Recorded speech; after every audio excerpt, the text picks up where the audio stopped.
কেমন করে গান বলো। নমস্কার, কেমন আছো সবাই? গরমে সিদ্ধ হচ্ছ? আমরা কিন্তু হচ্ছি। এখানে 42, 43 এরকম টেম্পারেচার, তার মধ্যে আবার মানে একটা হয় টেম্পারেচার আর একটা হয় ফিল লাইক, মানে ওই কির উপর ডিপেন্ড করে, ওই আরো আর যা যা আছে মানে হ্যাঁ মানে জলীয় বাষ্প হ্যানা দানা এসবের উপর ডিপেন্ড করে, মানে ফিল লাইটটা আরো বেশি 47, 48। তো মনে হচ্ছে হাড়ির মধ্যে ফুটছি আমরা। আমি ভেবেছি বাসমতি রাইস তার সঙ্গে গোবিন্দভোগের চাল। ছোটবেলায় না আমাদের কারোর বাড়িতে এসি ছিল না, এখন কারোর বাড়িতে এসি ছিল না, ইনফ্যাক্ট কারেন্টও খুব যেত। হ্যাঁ কিন্তু তা সত্ত্বেও এইরকম এখন যেরকম একটা অস্বস্তিকর ফিলস হয় সেটা কিন্তু এখন তখন মনে হয় এসিটা থাকতেই পারবো না। হ্যাঁ, এখন ওদের এসি ছাড়া মানে থাকাটা খুব প্রবলেমেটিক, বা একটা কুলার থাকলে ভালো হয়। তাও একটু শান্তি কি আমাদের একটা বড় এরকম ব্যালকনি আছে। হ্যাঁ, যারা যারা আমাদের আগের বাড়িটা দেখেছো তারা হয়তো বুঝতে পারবে। আমি কিন্তু অনেকদিন ধরে ব্লগ বানাই, 2 বছর প্রায়। তো যারা আমার হিন্দি চ্যানেলটা জানো না, তো সেই চ্যানেলটার নাম হচ্ছে গ্ল্যাম উইথ মি, আর এটা হচ্ছে glam with me Manushita. Actually same channel, এটা হলো বাংলা আর ওটা হিন্দি। তো আগের যে বাড়িটা ছিল ওটা না কমন ব্যালকনি ছিল, কি কষ্ট হতো, মানে বলে না একটু ভালো আবার একটু খারাপ, সব জিনিসই থাকে। তো আজকে তোমাদের সাথে আমি শেয়ার করব যে বাবা মা মানে আমার শ্বশুর শাশুড়ি ওদের কেমন কাটছে লকডাউন। নতুন নতুন প্রতিভা তৈরি, মানে প্রতিভার কথা এখন জানা যাচ্ছে। তো বাবা মা থাকে হচ্ছে বারাসাতে, কলকাতার।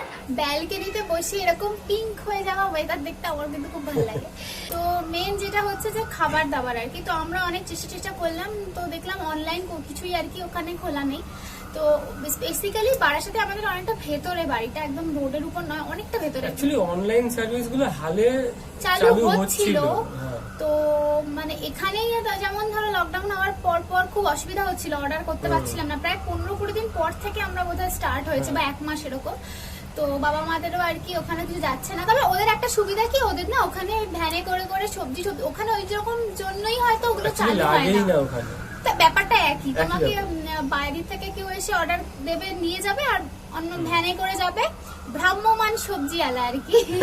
তো তাদের থেকে তোমাদের নিতে হবে। তো মা আমার ওখান থেকে আর কি নিয়ে নেয়, অভ্যস্ত। আর ওদের মতনই জিনিসপত্র পাওয়া যায়, আর ওগুলোর দামও অনেক কম হয়। ওরা বলছিল মাঝে সবজি খুব সস্তায় পাচ্ছিল। তো সেই নিয়ে না কিছু মজার জিনিস ঘটেছিল, যেমন বাবা মারা সবজি কিছু ধুত না, আর এমনি জাস্ট দিয়ে যেত, ওরা নিয়ে ঘরে তুলে দিত। হ্যাঁ, তো তারপরে অ্যাকচুয়ালি ওর সাথে প্রথম দিকে একদম ওর সাথে খুব মানে রোজ ঝগড়া। তোমরা সবজি দিচ্ছ না কেন, তোমরা কেন রাস্তায় বেরোচ্ছ। মাঝে একদিন এমন হয়েছিল, বাবাকে রাস্তায় যেতে বাবা বারণ করেছে, তো বাবা যায়নি, বেরোয়নি। কিন্তু হঠাৎ করে বাবা মার মনে হয়েছে যে আমাদের রেশন কার্ড ল্যাপস হয়ে যেতে পারে। তো বাবা রেশনের দোকানে চলে গেছিল কার্ড রিনিউ করতে। তো এরকম আর কি আমাকে অনেকে কমেন্টও করে যে বাবা মাদের আটকাতে পারছে না, ওরা বুঝতে পারছে না, বেরিয়ে যাচ্ছে। আমার পিসে মশাইও খালি বেরিয়ে যাচ্ছে, ভাই ফোন করে বলে যে আরে বাবাকে আটকানো যাচ্ছে না। তো আসলে যারা এরকম বাজার টাজার করে অভ্যস্ত, তাদের এরকম বাড়িতে বসে সবকিছু করাটা সত্যি খুবই ডিফিকাল্ট।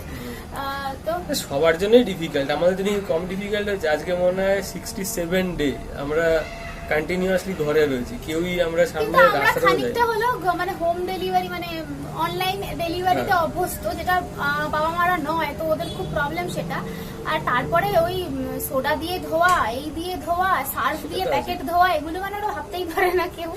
তো এটা তো খুব প্রবলেম।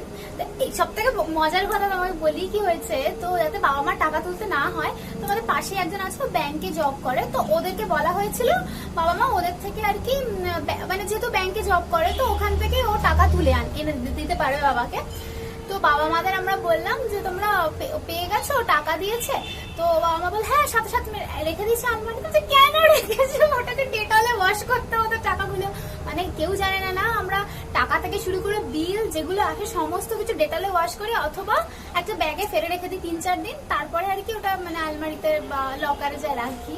তো এইরকম মজার প্রচুর ঘটনা রেগুলার ঘটিয়ে চলেছে। এগুলো একটা মজার নয়, এগুলো মজার মনে হচ্ছে কোন দিক থেকে তোমার? তোমাদেরকে তো বলাই হয়নি, বাবা মা কিন্তু শনি রবিবার করে দারুণ মানে গান করে। বাবা মা দুজনেই খুব ভালো গান করে, হারমোনিয়াম বাজিয়ে। আমার বাবা যায় না লাস্ট কবে গান করেছিল, কিন্তু এখন করছে। কেমন করে গান বলো, সূর্যের আলো ভুবন গেলে বইছে সুরের হাওয়া চলে গগন ভেদে তুমি কেমন করে গান বন্ধে ভরা নিদুক স্নিগ্ধ ছায়া নিকুঞ্জ তলে শ্যামকান্তি মই কোন স্বপ্ন মায়া ফিরে বৃষ্টি জলে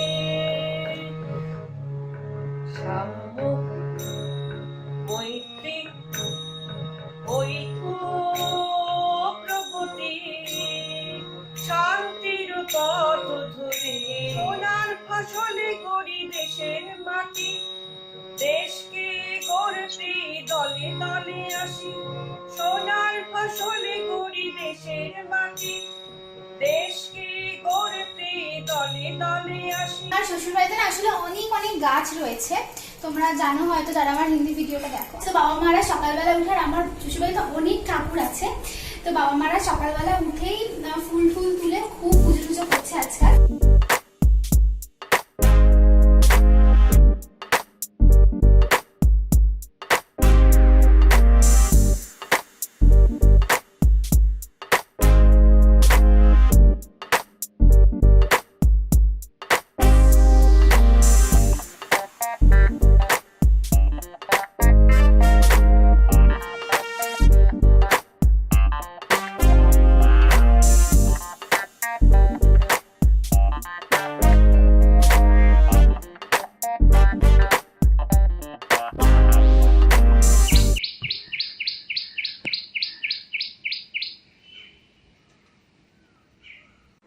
এই ঠাকুর ঘরে আমাদের এখানে প্রতিষ্ঠিত ঠাকুর,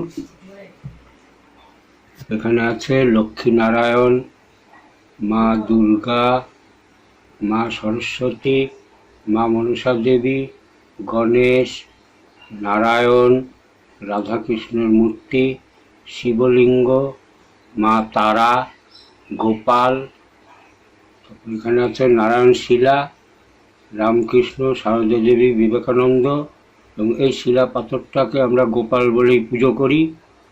এখানে আছে মা কালী, বাবা লোকনাথ এবং আরেকটা মা কালী। এই ছবিটার একটা ইতিহাস আছে, এটা আমার ছেলে রনি একবার পুকুরে স্নান করতে গিয়ে পেয়েছিল। এদিকে আছে রাধাকৃষ্ণ, বাবা লোকনাথ, রাধাকৃষ্ণ, আমার বাবা, আমার মা, আমার শ্বশুর মাতা এবং শ্বশুর পিতা। এখানে আমাদের পুজোর সব জিনিসপত্র থাকে। আর এই যে বসার আসনটা দেখছেন, এই আসনটা আমার বৌমা তো বিয়ের আগে নিজে হাতে এটা তৈরি করেছিল। আমার খুব মনের মতো জিনিসগুলো হয়েছে, এগুলো আমি নিয়মিতভাবে পুজোতে ব্যবহার করি। এই ফুলগুলো, এখানে টগর ফুল আর অতসী ফুল আছে, যাকে আমরা নীলকণ্ঠ ফুল বলি। ওই অমৃতাভ্যায় নম, ওই তদ্দিনিভ্যাং স্বাহা, ওই মধ্যমাভ্যাং বসৎ, ওই মনামিকাভ্যাং হুম, ওই করিষ্টাভ্যাং বৌষৎ, ওই করতর্কিষ্টাভ্যাং নষ্টায়োপ। বেদ বেদাঙ্গ বেদান্ত বিদ্যাস্থানেভ্যো এব স্বাহা, এষ শতঞ্জনরঙ্গ পুষ্পাঞ্জলি, ওই সরস্বত্যৈ নমঃ। ওম পাশাক্ষ মালিকাম ভোজ শ্রীনিভিজ্যম সুময়, পদ্মাসনস্থাং ধৈত্র শ্রিয়ং ত্রৈলোক্য মাতরম, গৌরবর্ণাং সুরূপাঞ্চ সর্বালঙ্কার ভূষিতম, রুক্ম পদ্ম ব্যগ্রকরাং বরদাং দক্ষিণেনতু। আর এটা আমি কি বানাচ্ছি বলো তো? আমি বানাচ্ছি হলো, এটা হচ্ছে সামারের সব থেকে ভালো একটা কি বলবো স্ন্যাক্স। স্ন্যাক্স না, আসলে এটা একটা ড্রিঙ্ক হচ্ছে। দইয়ের মধ্যে আমি একটু পুদিনা পাতা দিয়েছি, একটু আদা ঘষে দিচ্ছি, এটাতে অল্প একটু বিট নুন দেবো। ভাজা জিরের গুঁড়ো আমার কাছে নেই, তো নর্মাল জিরেটাই দিয়ে দিচ্ছি। এখন আর ভাজতে ইচ্ছা করছে না, সেটা তো সব থেকে বড় কথা। কাপ দই হলে 1 কাপ জল। এবার আমার রান্নাঘরটার চারিদিকে চূড়ান্ত খারাপ অবস্থা। অ্যাকচুয়ালি বললাম না কালকে জামাই ষষ্ঠী, তো জামাই ষষ্ঠী উপলক্ষে প্রচুর জিনিসপত্র আনা হয়েছে। আর মাই গড, এখানে বেরিয়েও এসছে, কথা বলতে বলতে বেশি জল দিয়েছিলাম। তো রান্নাঘরের অবস্থা খুব খারাপ, কারণ জামাই ষষ্ঠী আসছে, সব জিনিসপত্র কিনেছি। আর জামাই ষষ্ঠীর পরেও আরো অকেশন আসছে, জন্মদিন। তো ব্যাপারটা এটাই যে ওইসবের চক্করে না জিনিসপত্র বেশি কেনা হয়ে যায়। আর জিনিসপত্র এখন যেমন জানো মানে আসলেই ফ্রিজে রাখতে তো পারি না, সব শুকাতে দিয়েছি চারিদিকে। এখানে ভর্তি জিনিসপত্র, এদিকেও ভর্তি জিনিসপত্র। আমটা তুলে দিয়েছি, আম কালকে অর্ডার করেছিলাম। এটা হচ্ছে অ্যাকচুয়ালি বাটার মিল্ক, এটা কিন্তু লাস্সি বা ঘোল নয়। তো আমার আজকে রান্না করতে করতে তোমাদের সাথে গল্প করতে হবে, কারণ কালকে জামাই ষষ্ঠী, তো ওদিকে মা ওই চাটনি তারপরে ডাল এসবের আর কি প্রিপারেশন নিচ্ছে। কারণ এত গরমের মধ্যে না সব খাবার কালকে বানানো সম্ভব নয়। তো তার সাথে সাথে আবার আজকে রাতেরটাও বানাতে হচ্ছে। এখানে আমি একটু বেগুন কেটে নিয়েছি, এখানে বাদাম রোস্ট করে নিয়েছি। তো আমরা তো জানো এটাকে বাদাম বলি, আমি আবার হিন্দি চ্যানেলে বলেছিলাম আর সবাই আমাকে বলেছে এটা বাদাম নয়, এটা পিনাট। তো বাঙালিরা তো এটাকে বাদাম বলে, অ্যাকচুয়ালি হিন্দিতে না বাদাম মানে হচ্ছে আলমন্ড। আর এখানে একটু রসুন, লঙ্কা আর ধনেপাতা নিয়েছি, এইটাও পেস্ট করব। এদিকে বাদামটাকেও আমি গুঁড়ো করে নেব। এখানকার বেগুনগুলো প্রচন্ড বাজে, একদম দানা ছাড়া বেগুন, খুব ভালো লাগে। এই রেসিপিটা আমাকে কেউ একটা বলেছিল, ও কয়েক বছর মহারাষ্ট্রে ছিল, তো মহারাষ্ট্রে অনেকে বানাতো। তো যাই না মানে তোমাদের কেমন লাগবে, এটা তো একদম অন্যরকম বেগুনের তরকারি, একবার ট্রাই করে দেখতে পারো। এখানে আসলে সব সবজি পাওয়া যায় না, যেগুলো পাওয়া যাচ্ছে সেগুলো ঘুরিয়ে ফিরিয়ে পড়ি আর কি। তো বাবা মা কি হয়েছিল জানো, আমফানের সময় বাবা আর কি মা বলছিল ওরা পুজো দিতে যাবে। তো আমরা তো বলি না তোমরা পুজো দিতে যাবে মানে এখনই ঝড় আসছে, সেই প্রচার করে না অটো না টোটোতে প্রচার করতে করতে যাচ্ছিল যে এখন একদম বাড়ি থেকে বেরোবেন না এরকম কিছু। আর সেই সময় বাবা মার পুজো দিয়ে প্রসাদ আনতে যাচ্ছিল কামাখ্যা মন্দির বারাসাতে, ওখানে আমাদের বাড়ি থেকে মোটামুটি তাও 10-15 মিনিট লাগে হেঁটে যেতে। তো আমরা তখন তো খুব আর কি অনির্বাণের সাথে ঝগড়াই বেঁধে গেছে যে না একদম না, এখন কি করে যাবে। তারপরে বলছে না আমি পুজো দিয়েছি তো একটু প্রসাদটা আর কি আনতে যাবো। তো বলছে তুমি প্রসাদটা আনবে যে প্রসাদটা খাবে কোথায়, সুপুরি গাছে বসে, ঝড় তো উড়েই যাবে। তারপর আলটিমেটলি আর যায়নি, অনেক ভয় দেখানোর পর। তো বাবা মাদের আর কি এটাই সমস্যা, ঘরে আটকানো যাচ্ছে না। তোমাদের এরকমই হচ্ছে হয়তো, যারা বাইরে থাকো স্পেশালি তারা খুব ওয়ারিড যে কি করে বাবা মাকে ঘরে আটকাতে হবে। তো বেগুনটা দেখো সুন্দর ভাজা হয়ে গেছে। তারপরে এই মশলাটা দিয়ে দেবো, ধনেপাতা, রসুন আর কাঁচা লঙ্কার গুঁড়োটা, সেটাতে হলুদ গুঁড়োই দেবো, আর কিছু দেবো না। নুনটা এখনই দেবো না, আর একটু পরে দেবো, নাহলে বেগুনটা গলে যেতে পারে। আর এটাকে আমি নাড়াতে থাকবো। তো মশলাটাকে আমি আরো 2 মিনিট কষিয়ে নিলাম। ধনেপাতা, রসুন তো এগুলো বিশেষ একটু টাইম লাগে না। তো এবার লাস্টে না আমি নুনটা দেবো, তো নুনটা একটু বেশি হয়ে যেতে পারে। আর এটা হচ্ছে এই বাদামটা যেটা আমি ড্রাই রোস্ট করেছিলাম, তো এটা আমি একটু দিয়ে দেবো 2 চামচি মতো। ফ্লেমটাকে একদম লো করে দেবো আর আমি একটু নাড়িয়ে নেবো এটা। আর আমার এই বেগুনের তরকারি রেডি। ব্যাস এটা রেডি হয়ে গেছে। তো এটা এক্সট্রা গার্নিশিং এর জন্য উপর থেকে আমি আরেকটু বাদাম গুঁড়ো এরকম স্প্রিঙ্কল করে দেবো। কি ভালো দেখতে লাগছে। এভাবে ক্যাপসিকামের সবজি শুনেছি খুব ভালো হয়, একদিন ট্রাই করব। এখন যতটা সম্ভব মানে যাদের আর কি না বেরোনোই ভালো, স্পেশালি যারা যাদের বেরোনোর হয়তো দরকার নেই অতটাও, তাদের না বেরোনোই ভালো। আর তার থেকে বড় কথা কিনা মানে যারা একটু এজেড আমি দেখেছি তাদের মধ্যে প্রবণতাটা আছে, এটা বিশ্বাস যে আমাদের হবে না। হ্যাঁ না বলো, ওভার কনফিডেন্স, আমাদের হবে না, আমাদের হয় না এইসব, আমাদের এইসব হবে না। আগে প্রথম দিকে অথবা আরো একটা জিনিস আছে, ওরা তো যাচ্ছে, হ্যাঁ ওরা যাচ্ছে, আমরা কেন যাবো না? না ওরা তো গেছে বাজারে, ওরা চিকেন কিনেছে গেছে, ওরা মাছ কিনেছে গেছে।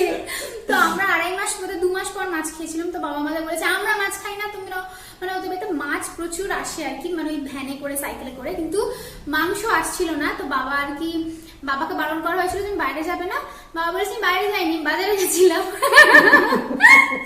তো বাজারে মাংস কিনতে গেছিল, তারপর আমরা খুব বকাঝকা করেছি। হ্যাঁ, এখন বাজারে না, অ্যাকচুয়ালি এখন কি হচ্ছে, বাজারে আর বসতে দিচ্ছে না। হ্যাঁ, তো দোকানে এখন বসছে। সব না, দোকানে না, এখন কি হচ্ছে, ওই এমনি রাস্তার উপরেই ওই একজন গ্যাপ গ্যাপ করে এখন বসছে মনে হয়, এরকম বিচারটা হচ্ছে ওখানে।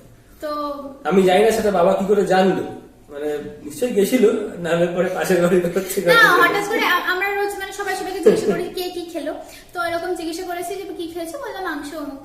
তো ঠিক আছে, খানিকক্ষণ পরে আমি, এই মাংস কোথায় পেলো বাবা, বাড়িতে মাংস আছে না? তো ওখানে ফোন করেছে, এই তোমরা মাংস কিনতে গেছিলে, তোমরা মাংস কিনতে গেছিলে? বলছে যে না, মানে ওই অনেকদিন ধরে মাছ আসছে না। বলছে না কেন, মাছ তো এসেছিল, বেশি করে রাখুনি কেন? বলছে না, মানে একটু মাংস খেতে ইচ্ছা করছে। বলছে মাংস কেন খেতে ইচ্ছা করবে না? আসলে খুব মুশকিল। তার মধ্যে বাবা মাদের খুব মানে বাজে অবস্থা। আমাদের যে বড় টিভিটা ছিল, আমাদের একটা ছোট টিভি ছিল, একটা বড় টিভি ছিল। ফ্ল্যাটটা হচ্ছে এলইডি টিভি, আর ছোটটা এমনি নরমাল, হ্যাঁ মানে পুরোনো টিভি আর কি। বাট বড় টিভিটা ওইটাই নষ্ট হয়ে গেল, মানে চলছে না। ঠিক আছে, এবার কিসের জন্য চলছে না, কেন ওরা চালাতে পারছে না, এমনি থেকে তো বাবা মা জানোই যা হয় আর কি, ফোনে সবকিছু হয়ে যাচ্ছে, ওটিপি দিচ্ছে না তাও টাকা কেটে যাচ্ছে, মানে এটা তো কমন ব্যাপার সবার বাবা মার সাথে। তো দারুণ রিংটোন ফেলুদা প্রেমিক। তো বিজি মানুষের খালি অফিস থেকে কল আসে, আমি নেবো না ভিডিও দেখা, বাট এবার তো অফিস থেকে আসেনি। তো ওই টিভিটা আর কি চলছে না। এবার আমরা বুঝতে পারছি না যে কি হচ্ছে, ওরা কিছু ভুল করছে বা না কি হচ্ছে। তারপরে ওদের ছোট টিভিটা লাগিয়েছে, সেটাও দুদিন চলছে, তারপর সেটাও চলছে না। তো খুব মুশকিল না, টিভি ছাড়া কি করে থাকবে বাবা। পয়েন্টে হয়তো কিছু প্রবলেম হয়েছিল, যদিও আমরা টিভি ছাড়াই থাকি, আমরা ল্যাপটপ আর ফোনেই থাকি। না, ওখানে তো সেটাও নেই, অবশ্য ওরা মোবাইলে দেখছে। টিভি মোবাইলে ফেসবুক বাবা মারা করতে পারুক না পারুক, হোয়াটসঅ্যাপ করতে পারুক না পারুক, কিন্তু ওরা অবশ্যই জানে যে মোবাইল থেকে টিভিতে সিরিয়াল কি করে দেখতে হয়। এইটা ওরা ভালো। আশা করছি তোমাদের ভিডিওটা ভালো লেগেছে। ভালো লাগলে লাইক কমেন্ট শেয়ার করো, আর আমাদের অনেক অনেক ভালোবাসা দিও। কিভাবে ভালোবাসা দেবে? লাইক করে, প্লিজ একটা লাইক। সাবস্ক্রিপশন কিন্তু ফ্রি, প্লিজ একবার সাবস্ক্রাইব করো। আর সাবস্ক্রাইব যদি করো, আরো একটা রিকোয়েস্ট, পাশে একটা ঘন্টি আছে না, ওই ঘন্টিটা ঢুম করে বাজিয়ে অল নোটিফিকেশনস অন করে দিও, তাহলে কি হবে, নোটিফিকেশন পাবে আমরা ভিডিও আপলোড করলে। চলো আবার দেখা করবো, bye bye, take care. Next Jamai Sasthi special blog chicken.